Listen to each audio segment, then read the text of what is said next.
What's up, everybody? Welcome to Podcast Now Plus. I'm Alex, and in this video, I want to talk about Horizon Steel Frontiers. What the holy God is going on here? I know this happened yesterday. There's been a lot of stuff, I think, that's come out in the last 24 hours, so I actually feel it was better that I waited. I didn't even watch it yesterday. I was so, I played Dispatch, and that sucked my entire life away. So I saw this happen. Ratchet & Clank. Did you know Ratchet & Clank got a new game as well? Turns out it's a mobile game as well. So look, we got, this was a kind of a long-waited, well, I don't know who was waiting for it, but we had, a game that was lying in wait for a very long time in this MMO RPG made by NCSoft, and we knew this was coming. Turns out, because there was actually a little bit of confusion. Jason Schreier cleared it up. Not that we necessarily need Schreier to do it, but, this is not that Horizon multiplayer project. So remember, that Horizon multiplayer project is still kicking away, and I believe he said in a report today that that's the next major game from Guerrilla. And Guerrilla did kind of cryptically, because they sent a tweet when this thing dropped, and they talked about that they're working on stuff they're excited for people to see, something along those lines. You could say maybe that's Horizon 3, and I imagine they're doing both. They're doing a multiplayer game, and they're doing Horizon 3, but, Schreier does say the multiplayer is the next big game to come from Guerrilla. Now, I don't know, well, I do know how I feel about I was going to say I don't know how to feel about that. We should talk about that, though, in this video. So what are we getting? Well, right now, we're getting this MMO, and then down the line, I guess we're going to get a multiplayer game, and then eventually, sometime after that, we'll get a Horizon 3. So this is a game that's coming out for mobile and PC. I believe they said that this was made specifically for mobile. So while it's coming to PC, it's made primarily and with the thought process of mobile in mind. And again, you got Ratchet & Clank in this way. Look, I'll say something that's maybe not actually all that controversial. I think it's not controversial to say that the game looks very interesting, and I think to many people, including probably myself, it's just not going to be for them. But I don't want to just immediately write it off. We are going to talk about some of the negatives, I think, overall with it. But, you have to also think, Horizon is also big, in the East. And you think about, maybe if you can get a couple million people, to download this thing on a mobile device. And, what's the game plan, from PlayStation? Well, if it's to get more people into the ecosystem, right? So they're going on mobile, they're downloading Horizon, you're getting these kind of, I don't like to use the word normie as a degrading, lower. It's, I think it's just a thing that many people are normies in a lot of things, including myself. I'm a normie in a lot of things. But you think about somebody that maybe just doesn't, say a person that doesn't have a PS5, a person that doesn't have Horizon, just a random 30-something-year-old adult with a phone, and you're trying to get them, and you're trying to get them to download this Horizon game, and maybe that converts, 0.001% of them to get a PlayStation and to get Horizon. That's the goal. That is ultimately, I feel the goal. In the meantime, and this actually then starts to bleed into the negatives, because you could say, all right, well, this needs to make money too. It's not just an advertisement for the PS5. And I get that's true. That's a fair point, right? It's not just, eventually go get a PS5 and eventually buy Forbidden West. No, it's also a product. It's a product that they're going to want money for. And so what happens there? Well, I feel like that's where microtransactions, that's where loot boxes, that's the kind of stuff why you're not really going to get me into this type of game. I might play it for a day or two. There's a Pirates of the Caribbean one on mobile that came out right around the 5th movie, and I actually did. That's the only mobile game generally that I've ever really played. I played it for maybe a week, and I actually didn't mind it. It destroyed my phone's battery. I can remember that, though. I don't remember anything else about the game, but I can only go so far. All jokes aside, it can only pull me in so much. I'm not built for that. Maybe it's maybe how I was raised, growing up on a PlayStation, actually, but just on consoles, Wii and Xbox and all these different things.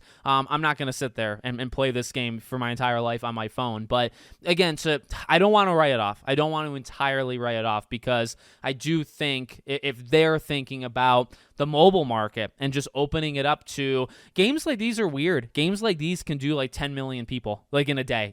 Because and now I'm not saying it's always going to be 10 million. I'm saying this is a type of game that you could easily see it dropping, and you could say, 7 million people in China downloaded this game in the first day, and then 3 million people here, and then 5 million people in the US, and just you could see the numbers, right? And you could see easily a tweet that says, thanks to the 20 million people playing Horizon Steel Front.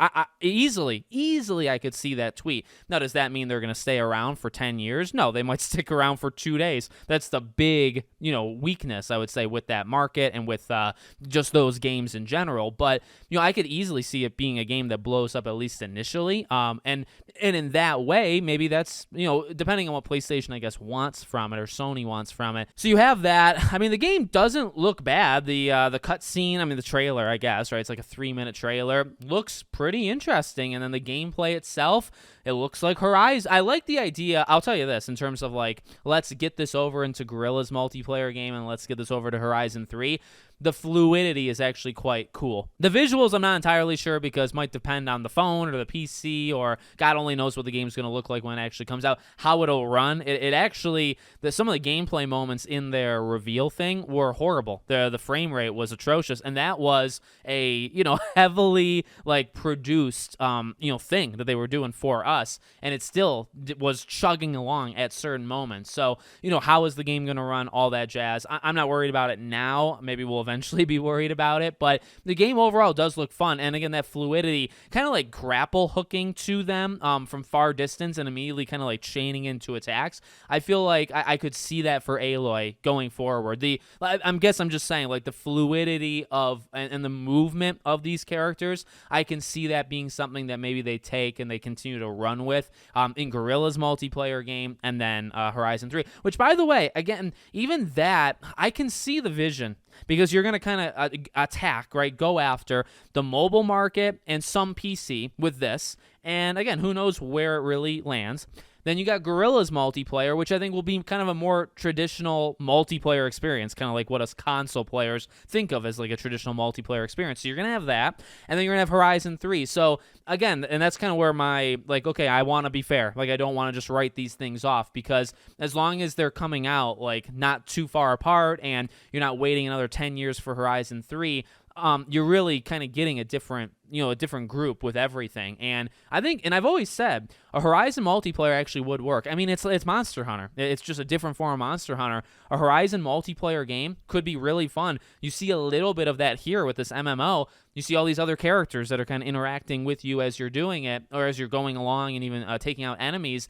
Like, I can see how that could work and how that could be a lot of fun. I absolutely see that. So I kind of hope it works, but I also, look, if they're going to triple down on loot boxes and all that microtransaction stuff, I will be so against it so quick. I did see, I'm just kind of end this video, I saw the whole AI thing. AI is used extensively in development. Not a good look, whether you like it or don't like it, and I'm generally more negative towards it than I am pro. But I can see some uses of AI, by the way. I think, more generally negative. I also understand, though, like, in terms of PR, these are things you don't say. I mean, they literally say it is being substantially implemented in actual development, and the technologies will likely be revealed one by one later. The Horizon development team is also the team that wants to utilize AI the most. We are using it extensively, and you'll be able to see the level of AI utilization increase significantly in games after Aeon 2. They say that it's going to be from coding to art. Look, art AI is probably the most sensitive topic on the internet. One of the most sensitive topics on the internet. And I would agree with kind of the artists and more of the humans in that one. Those are just not things you say out loud. I don't care who you are. I don't care whether maybe you like 40% of AI, maybe you like 20%, maybe you like 0, maybe you like 100. You have to kind of read the room, and I don't think that's a smart thing to say. I mean, I guess I'm not saying necessarily lie, because I guess the opposite of that. Look, if they are using AI that much, I guess what am I asking for? Them to not tell us, and then eventually it comes out. Granted, you're kind of in a tough situation. I do understand that, but yeah, I don't know. That's not a good look. So let me know what you guys think. Make sure, as always, you're subscribed to the channel, bell icon turned on, and I hope to see you all on the next one.